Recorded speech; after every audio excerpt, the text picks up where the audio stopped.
కాంగ్రెస్ పార్టీని గెలిపించుకోవాలనే తపన ప్రజల్లో కనబడతా ఉంది. వచ్చే మున్సిపల్ ఎన్నికల్లో కూడా 90% పైగా మున్సిపాలిటీస్ కాంగ్రెస్ పార్టీ కైవసం చేసుకుంటుంది. దానికి కారణం 2 ఏళ్లుగా కాంగ్రెస్ పార్టీ రేవంత్ రెడ్డి గారి నాయకత్వంలో ఇస్తున్నటువంటి అభివృద్ధి, సంక్షేమం ప్రజలు అర్థం చేసుకోగలుగుతా ఉన్నారు. ఎప్పుడూ లేని విధంగా దావోస్ పర్యటన ముఖ్యమంత్రి గారు 1,78,000 కోట్ల నిధులు తీసుకురావడం, ఇటీవల గ్లోబల్ సమ్మిట్ లో దాదాపు 5,70,000 కోట్ల పెట్టుబడులు రావడం అనేది ఇది తెలంగాణ రైజింగ్ కి, తెలంగాణ అభివృద్ధి అన్ని రకాలుగా జరుగుతుందని చెప్పడానికి ఒక ఉదాహరణ.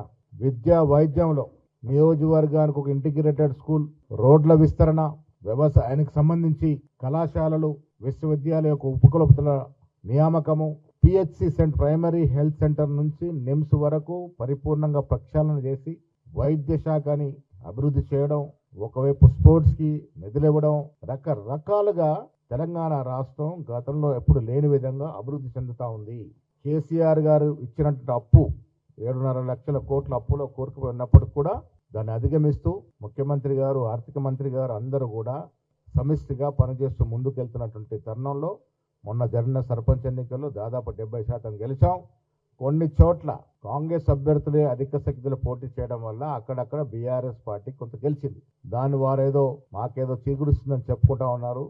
అది సాధ్యమే పనే కాదు. బీఆర్ఎస్ పని రాష్ట్రంలో అయిపోయింది. కేటీఆర్ కి సిస్టర్ స్ట్రోక్ తో బాధపడతా ఉన్నాడు. హరీష్ రావు గారు మరదల స్ట్రోక్ తో బాధపడతా ఉన్నారు. కవిత వేసే సకల ప్రశ్నలకి జవాబు చెప్పలేక తికమక్క పడుతూ ఇబ్బంది పడుతున్న సందర్భం చూస్తా ఉన్నాం. ఇన్నేళ్లుగా కాంగ్రెస్ నాయకులు వారు చేసినటువంటి అవినీతి గురించి, రాష్ట్రాన్ని 10 ఏళ్లుగా దోచుకున్న తీరు గురించి చెప్తే ప్రజలు కొంతవరకే నమ్మినారు. కానీ వీళ్ళ కవిత సాక్షాత్తు 10 ఏళ్ళు అక్కడ ఉండే అధికారుల నుండి కేసీఆర్ కూతురుగా వీళ్ళ బయటకు వచ్చి ఆవిడ మాట్లాడుతూ ఉంటే ఆ ప్రశ్నకు జవాబు చెప్పలేనంటే తికమక్క స్థితిలో కేటీఆర్ గారు, హరీష్ రావు గారు ఉన్నారు. వారు చేసిన అవినీతి భాగవతం, వారు చేసిన విచ్చలవిడి పాలన గురించి కవిత ప్రత్యక్షంగా బయటకు చెప్తా ఉంటే ఇది బహిర్గతమైపోయింది. తెలంగాణ రాష్ట్రాన్ని 10 ఏళ్లుగా కేసీఆర్ కుటుంబ సభ్యులు దోచుకున్నారు, యథేచ్ఛగా నిధులు స్వాహా చేశారన్నది వాస్తవాలు బయటకు వచ్చిన తరుణంలో జరిగే మున్సిపల్ ఎన్నికల్లో కాంగ్రెస్ పార్టీకి పెద్ద ఎత్తున పట్టం కడతారనే ఒక ఆశ మాకుంది. ప్రజలకి మేము ఇస్తున్నటువంటి సంక్షేమం ఏ ఇతర రాష్ట్రంలో ఇవ్వట్లేదు.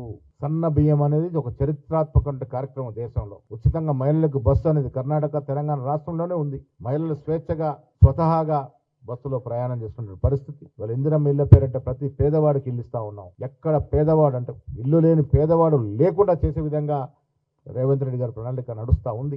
ఉచితంగా 200 లోపు యూనిట్లు కాల్చుకున్నటువంటి సంఖ్య దాదాపు ప్రతి గ్రామంలో 70% వరకు ఉంది. రుణమాఫీ చేయగలిగినాం. వాళ్ళు 10 ఏళ్లలో 10 నుంచి 15,000 కోట్లు చేస్తే మేము 12 మాసాల్లో 23,000 కోట్ల రుణమాఫీ చేయగలిగినాం. యథేచ్ఛగా యథావిధిగా రైతు భరోసా ఇస్తా ఉన్నాం. ఇన్ని కార్యక్రమాలు చేసిన తరంలో ప్రజలు దీన్ని అర్థం చేసుకుంటా ఉన్నారు.